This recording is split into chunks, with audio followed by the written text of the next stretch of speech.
Você sempre quer saber como utilizar dados na sua análise de dados e contar uma história convincente para o seu gestor, para os seus colegas, utilizando esses dados.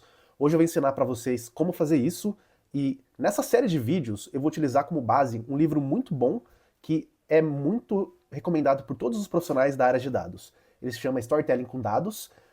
Todo vídeo eu vou ler um capítulo e vou aplicar aqui para vocês com as melhores dicas e vou mostrar na prática como é que faz. O primeiro capítulo, ao meu ver, é um dos mais importantes e ele é menosprezado pela maioria das pessoas, né? Então, pessoas que não leram esse vídeo, quando elas vão tentar aplicar storytelling, elas geralmente já comem bola nesse primeiro critério, que é o entendimento do contexto e passar esse contexto para quem está te escutando.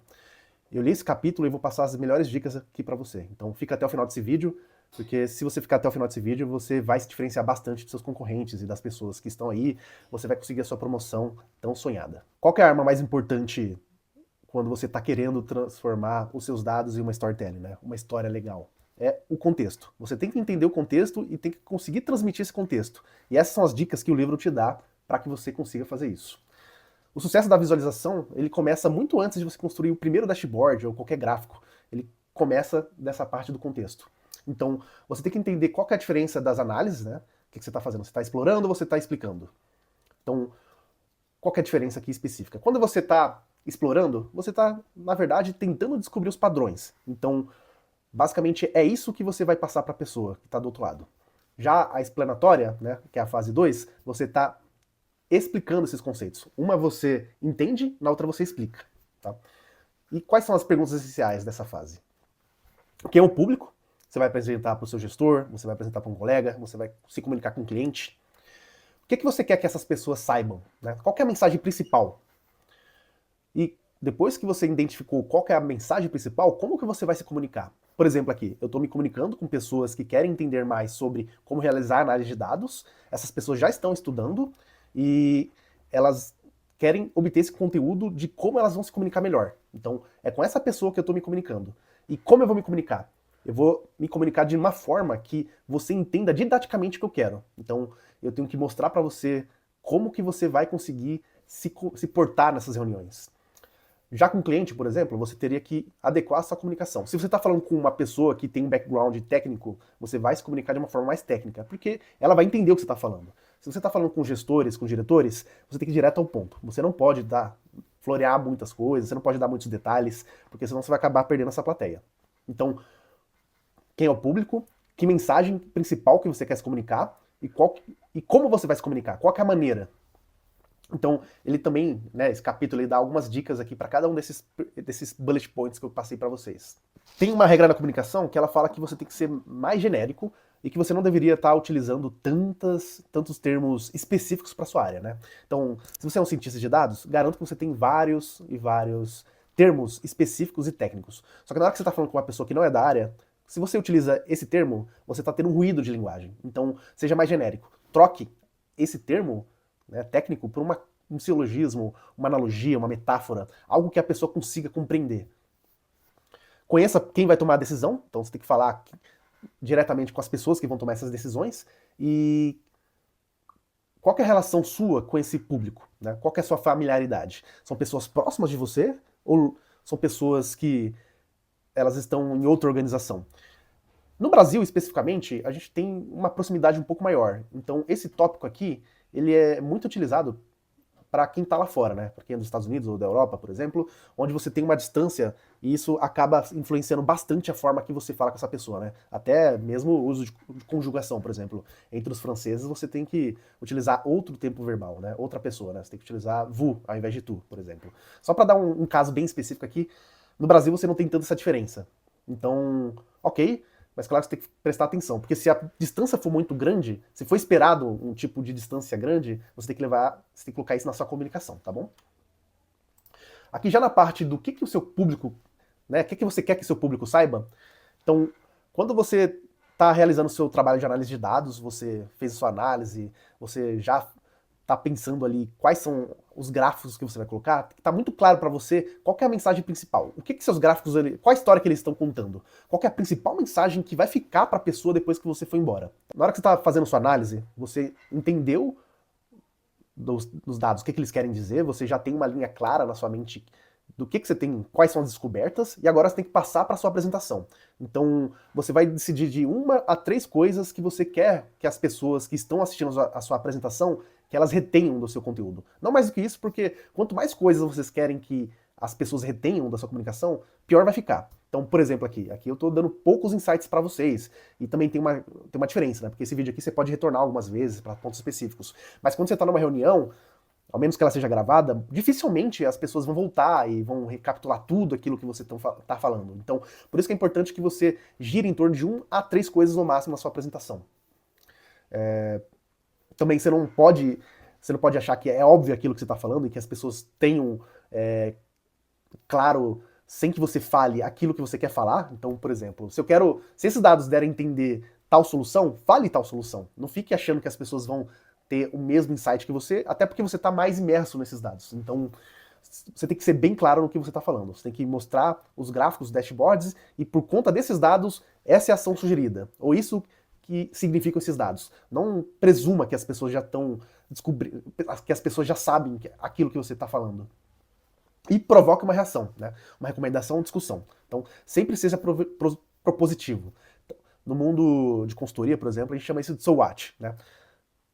Tem tais afirmação, os dados eles falam tais coisas, então so what? Então o quê? O que você propõe com isso? E daí? É o famoso e daí. E como você vai se comunicar? Na apresentação ao vivo, você tem que ter mais controle, né, da sua apresentação e menos foco no slide, né? Sempre tem aquela regra clara. Quanto mais coisas no slide, né, quanto mais coisas aqui, mais as pessoas vão perder o tempo delas lendo aquilo que você está mostrando e menos tempo elas vão passar escutando você. Isso aqui não é tão verdadeiro para YouTube ou vídeos no geral, porque a pessoa pode pausar, né? Então, por exemplo, sempre que eu estou vendo uma aula ou alguém comunicando alguma coisa, eu pauso, leio o que a pessoa está falando e depois retorno. Tá? Agora, na apresentação ao vivo, você não tem isso, né? Ninguém consegue pausar e ler o slide. E entre ler o slide e prestar atenção em você, posso garantir, ela vai prestar atenção no slide. Então, você vai perder essas pessoas. Documento e-mail, você tem menos controle, mais detalhamento, então aqui você pode detalhar melhor, né? Então, sabe aqueles e-mails grandões? É por isso que dá certo, porque você pode detalhar bem. Beleza, o slide aqui, se não tiver uma descrição do que você vai falar, você deveria praticar antes. Principalmente se você é uma pessoa que não consegue improvisar bem, né?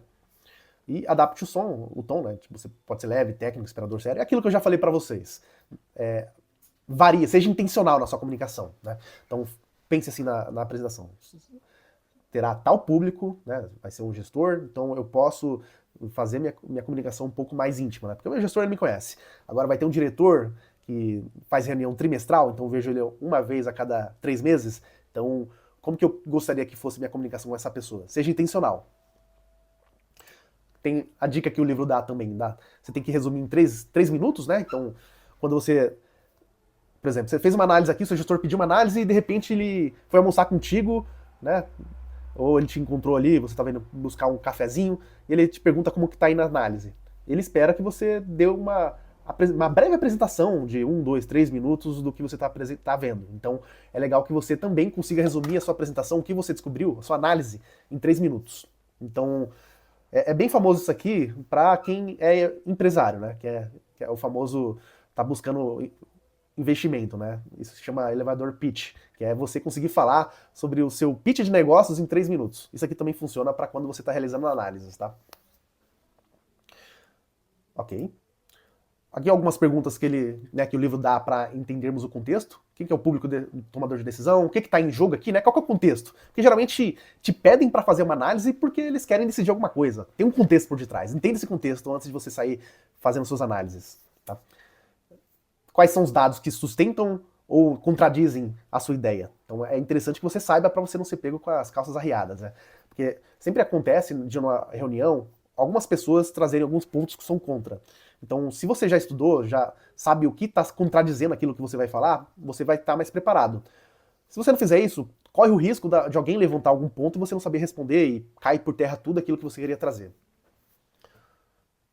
E, beleza, aqui tem uma parte que é bem importante, a maioria das pessoas esquecem, mostre apenas o essencial. Então, evite mostrar todos os dados. Isso é uma mania muito comum entre várias pessoas que estão começando no mundo de análise de dados, tá? Essas pessoas, elas descobrem um mar de dados, Elas produzem vários gráficos, tabelas, reportes, e elas querem trazer tudo. E por quê? Elas tiveram um mega trabalho para montar tudo isso. Então elas querem que os trabalhos delas sejam reconhecidos, né? Elas querem se sentir orgulhosas de as pessoas falarem, pô, que bacana, tem um montão de gráfico aqui, tem vários dados maneiros, mas menos é mais. Se você levar tudo, você não vai conseguir contar uma história convincente. E não vai ficar marcado aquilo que você quer falar. E você não está fazendo a sua principal, não está atingindo o seu principal objetivo numa análise de dados, que é, de fato, transmitir uma mensagem utilizando os dados, né? Então, não seja uma pessoa que só sabe fazer análise de dados e não sabe contar uma história. Agora que você entendeu um pouco mais o que esse livro quis nos dizer, quais são as técnicas, né? Eu vou trazer nos próximos vídeos projetos para a gente fazer junto aqui. Eu mostro para vocês como que é a aplicabilidade do que a gente vai aprender juntos, e eu gostaria que você também praticasse aí na sua casa. Pode ser com esse projeto que eu vou passar para vocês, pode ser com algum projeto que vocês tenham aí na empresa de vocês. O objetivo aqui não é ser mais um material teórico, até porque se fosse teórico eu recomendaria que você lesse o livro, mas sim praticar utilizando ele como base. Eu sempre volto nesse ponto. Para que você aprenda de fato alguma coisa, pratique. Então, todo o viés desse canal aqui vai ser prática. A gente vai ver teoria junto, sim, que a teoria é importante, mas mais importante ainda é a prática. E essa série de vídeos não seria diferente. Então, se você gosta desse conteúdo, se inscreva no canal, curta esse vídeo e até o próximo vídeo. Um grande abraço.